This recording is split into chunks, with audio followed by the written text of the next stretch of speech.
The way out is in. Everything you have done in your life so far has been in pursuit of a single thing. Whether you sought a career, started a business, made money, or built a family, it was always because you wanted just one simple thing: joy. But somewhere along the way, life got complicated. If you had been born as any other creature on this planet, it would have been very simple. Your needs would have just been physical. A full stomach would have been equivalent to a great day. Take a look at your dog or your cat. The moment their stomach is full, they are quite peaceful. But when you come into this world as a human being, things change. An empty stomach is one problem: hunger. But a full stomach? 100 problems. When our survival is in question, it is a big issue in our lives. But the moment it is taken care of, it doesn't seem to mean anything. Somehow, for a human being, life doesn't seem to end with survival, life begins with survival.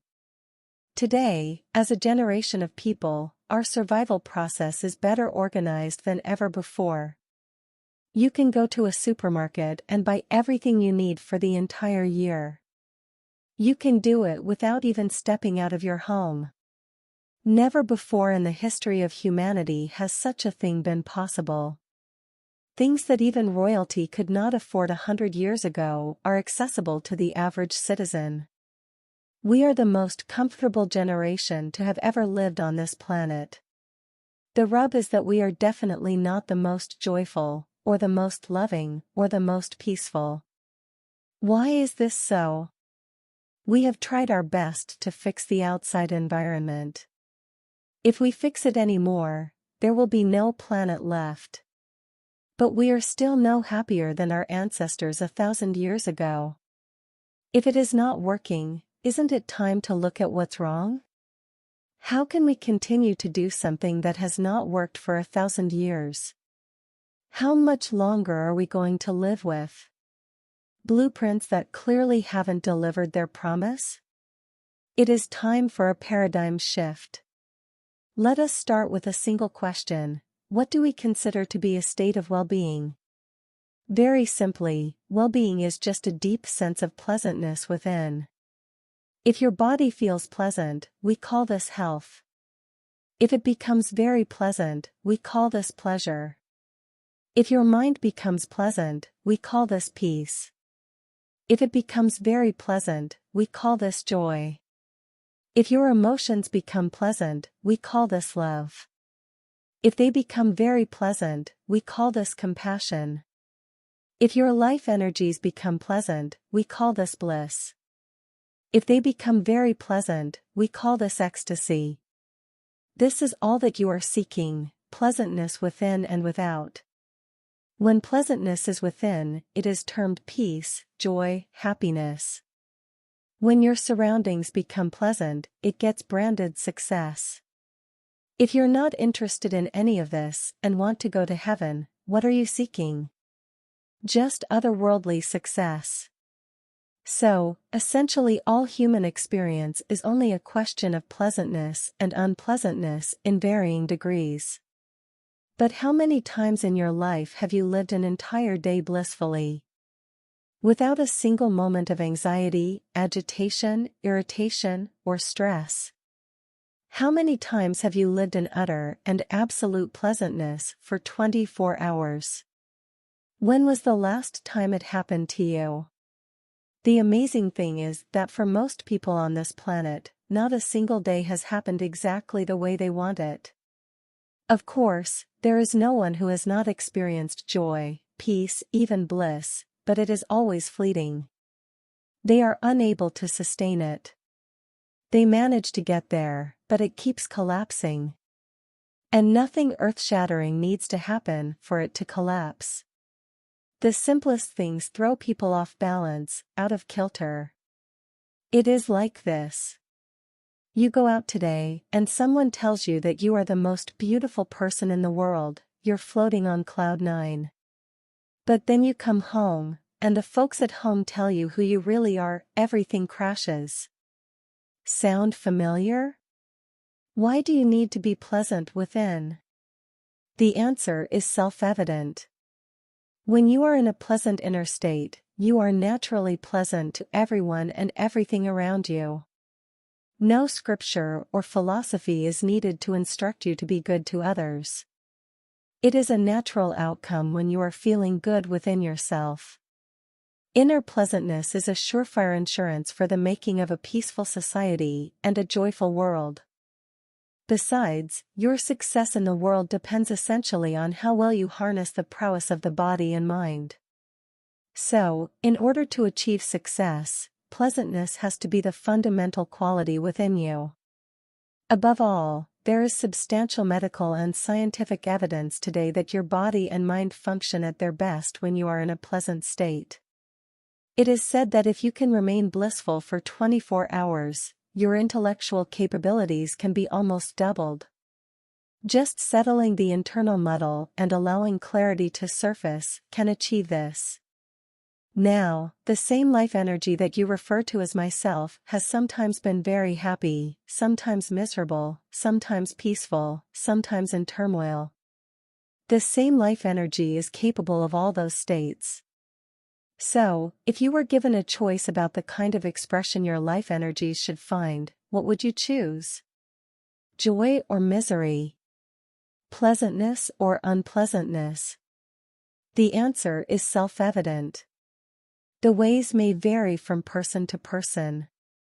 But whether you're trying to make money, hitting the bottle, or attempting to get to heaven, pleasantness is the only goal. Even if you say you are not interested in this world and your mission in life is only to get to heaven, you're still only searching for pleasantness. If people had told you since your childhood that God lives in heaven, but heaven is a horrendous place, would you want to go there? Definitely not. Essentially, the highest level of pleasantness is heaven, unpleasantness is hell. So, some think it's in the wine, and others think it's in the divine, but pleasantness is what everyone's seeking. The only thing that stands between you and your well-being is a simple fact: you have allowed your thoughts and emotions to take instruction from the outside rather than the inside. On a certain day, a lady went to sleep. In her sleep, she had a dream. She saw a hunk of a man, staring at her. Then he started coming closer, closer, and closer. He was so close that she could even feel his breath. She trembled, not in fear. Then she asked, "What will you do to me?" The man said, "Well, lady, it's your dream. What's happening in your head is your dream. At least your dream should happen the way you want it, shouldn't it? Even if the world doesn't happen the way you want it, at least your thoughts and emotions should happen the way you want them to. Right now, these aren't taking instructions from you because you are handling the whole human mechanism accidentally. The human mechanism is the most sophisticated physical form on the planet. You are the greatest piece of technology, but the problem is you don't know where the keyboard is. It's like you're handling a supercomputer with a pickaxe and a wrench. As a result, the simple life process is taking a toll upon humanity. Just to earn a living, to reproduce, to raise a family, and then one day to fall dead, what a challenge. It is amazing how human beings struggle just to do what every worm, insect, bird, and animal does quite effortlessly. Put simply, our inner ecology is a mess. Somehow we think that fixing outer conditions will make everything okay on the inside. But these past 150 years are proof that technology will only bring comfort and convenience to us, not well-being. We need to understand that unless we do the right things will not happen to us. This is true not just of the outside world, but also the inside. On a certain day, a bull and a pheasant were grazing on a field. The bull was grazing, and the pheasant was picking ticks off the bull, a perfect partnership. Looking at the huge tree at the edge of the field, the pheasant said, "Alas, there was a time I could fly to the topmost branch of the tree. Now I do not have enough strength in my wing to even get to the first branch. The bull said nonchalantly, just eat a little bit of my dung every day, and watch what happens. Within 2 weeks, you'll get to the top. The pheasant said, oh come on, that's rubbish. What kind of nonsense is that? The bull said, try it and see. The whole of humanity is onto it. Very hesitantly, the pheasant started pecking. And lo, on the very first day, he reached the first branch. Within a fortnight, he had reached the topmost branch. He sat there, just beginning to enjoy the scenery. The old farmer, rocking on his rocking chair, saw a fat old pheasant on top of the tree. He pulled out his shotgun and shot the bird off the tree. Moral of the story: bullshit may get you to the top, but it never lets you stay there. So, you can bullshit yourself into all kinds of emotional states, you can somehow crank up some well-being for yourself, but the problem is, it doesn't last. The weather could bring it down. The stock market could make it come crashing down. And even if it does not collapse, living in anticipation that it might is bad enough. The impending possibility that it will fall apart one day is torture, often worse than the actual disaster. So, as long as your inner life is enslaved to external situations, it will remain a precarious condition. There is no other way for it to be. What then is the way out? The way out is a very simple change in direction. You just need to see that the source and basis of your experience is within you. Human experience may be stimulated or catalyzed by external situations, but the source is within. Pain or pleasure, joy or misery, agony or ecstasy, happens only inside you. Human folly is that people are always trying to extract joy from the outside. You may use the outside as a stimulus or trigger, but the real thing always comes from within. Right now, you are holding a book. Where do you see the book? Use your finger and point to where you see it. Do you think the image is outside you? Think again. You remember how it works? The light is falling upon the book, reflecting, going into the lens of your eyes, and projected as an inverted image on your retina. You know the whole story. So, you are actually seeing the book within yourself. Where do you see the whole world? Again, within yourself. Everything that ever happened to you, you experienced right within you. Light and darkness, pain and pleasure, agony and ecstasy, all of it happened within you. If someone touches your hand right now, you may think you are experiencing their hand, but the fact of the matter is you are only experiencing the sensations in your own hand. The whole experience is contained within. All human experience is 100% self-created. If your thought and your emotion are of your making, you can mold them any way you like. There is scientific proof today that without ingesting a drop of alcohol or any other substance, you can get fully intoxicated by yourself. An Israeli organic chemist, Raphael Mechoulam, and his research team initiated a project that eventually isolated a bliss molecule in the human system. In lay terms, they discovered that the human brain has natural cannabis receptors. Why is this so? They found that this is simply because the body is capable of producing its own narcotic. It can manufacture its own bliss with no external stimulus, and that too, with no hangover. The reason why certain chemical substances, like alcohol and recreational drugs, are dangerous is because they can reduce your awareness, ruin your health, create addictions, and destroy you. But here is a bliss narcotic that is created and consumed by your own system, and which has a tremendous impact on health and well-being. It means that the human system is wonderfully self-contained. Other similar chemicals have been discovered more recently as well, but this particular chemical has been named anandamide, based on the Sanskrit word ananda, which means bliss. We can infer from this that happiness is just a certain kind of chemistry. Peace is another kind of chemistry. In fact, every kind of pleasantness that we experience, whether peace or joy or ecstasy, is a kind of chemistry. The yogic system has always known this. There is a technology for inner well-being, for creating a chemical basis for a blissful existence. This is one dimension of what I call inner engineering. If you are aware, you can activate your system in such a way that simply breathing is an enormous pleasure. All it takes is a willingness to pay a little attention to the inner mechanism. This is the fundamental shift in understanding that has to happen. Do not look for a way out of misery. Do not look for a way out of suffering. There is only one way, and that is in. Most people think peace and joy are the goals of the spiritual life. This is a fallacy. Peace and joy are the basic requirements for a life of well-being. If you want to enjoy your dinner tonight, you must be peaceful and happy. If you want to enjoy your family, the work that you do, the world that you live in, you must be peaceful and happy. Peace and joy are not things you attain at the end of life. They are the basis of your life.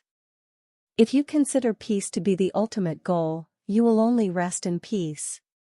The word spirituality is one of the most corrupted words on the planet. Don't walk the spiritual path for peace.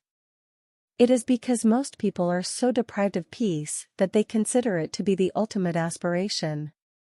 When I was in Tel Aviv some years ago, I was told that shalom was the highest form of greeting possible. I asked why. Because it means peace, I was told. I said, why would peace be the highest aspiration unless you're in the Middle East? If you were on a desert island without food for 10 days, and suddenly God appeared before you, would you want him to appear as a shining light or in the form of bread? In India, certain communities worship food as God because they have been deprived of food for a long time. In California, love is God. Whatever you feel deprived of looks like the highest aspiration. The thing to remember is that none of these will settle you in any enduring way. Human life is longing for unlimited expansion, and that is the only thing that will settle you for good. The spiritual quest is not a cultivated choice. It is not an induced quest. It is a natural longing. But unless you handle it consciously, it will not yield. When being peaceful, blissful, and joyous are not efforts anymore, you naturally start seeking, want to know the nature of life. Mysticism on this planet evolved only in those places where people learned the technology of being ecstatic by their own nature. This is because only when you are blissful will you be in the highest state of receptivity, and truly willing to explore all aspects of life. Otherwise, you would not dare, because if keeping yourself pleasant is a big challenge, you can't take on other challenges. Once it happened, an 85-year-old man went fishing in Louisiana. When he was just about to call it a day, he caught a frog. He was about to release it into the marsh again, when the frog spoke. "Just kiss me passionately," it said, "and I will turn into a beautiful young woman." The old man inspected the frog for a long time. The frog puckered up its lips in anticipation. Then the old man put the frog into his fish bag. The frog screamed, "Didn't you hear me? Just one kiss, and I will turn into a really beautiful young woman." The old man said, "At my age, there's not much I can do with a beautiful young woman. If kissing you could turn me into a handsome young prince, that would be different. But for now, a talking frog. Believe me, I can smell money." Choices that you make out of inability are not life solutions. An inability to be joyful by your own nature can make the simplest issues in life seem like highly complex problems. Right now, being peaceful and joyful is made out to be the most significant problem in human existence. In pursuit of human happiness, we are ripping the planet apart. The reason the simple things, like being peaceful, joyful, loving, have become ultimate aspirations is that people are living without paying any attention to the life process. When most people say life, they mean the accessories of life, their work, their family, their relationships, the homes they live in, the cars they drive, the clothes they wear, or the gods they pray to. The one thing they miss is life, the life process itself, the essential life that is you. The moment you make this fundamental mistake of identifying something that is not you as yourself, life becomes an unnecessary struggle. The foundations of peace and bliss are not about attending to the external realities of your life, but in accessing and organizing the inner nature of your being. You are capable of experiencing only that which is within the boundaries of your sensation. But if you throw the boundary of your sensation out in an expanded form, you can sit here and experience everyone as yourself. You can stretch it further and experience the very cosmos as you experience your own body. When this sense of inclusiveness happened to me, I understood that being loving and compassionate is not an idea. To live in empathy is not some esoteric principle. This is the way a human being is made. If you do not identify with anything you have accumulated over a period of time, including your body and mind, you will be able to experience this. Enlightenment is not an attainment or an achievement. It is a homecoming. Your senses give you the impression that you are experiencing the outside, but you have never experienced the outside. When you realize that all that you experience is within, that absolute homecoming is enlightenment. My life is just devoted to evolving methods so that people can experience this inclusiveness. If we truly have to create solutions that are relevant for all, an experience of absolute inclusiveness has to happen to humanity. And it is possible. The reason why everyone is not naturally enlightened is simply this: people have categorized the world into good and bad, God and devil, high and low, sacred and filthy, pure and impure, heaven and hell. These are parallel lines that will never meet. Once you have fractured this existence within yourself, there is no way to reach a state of enduring well-being and freedom. You have been told to love your enemy. If you first label someone your enemy and then try to love him or her, it's going to be torturous.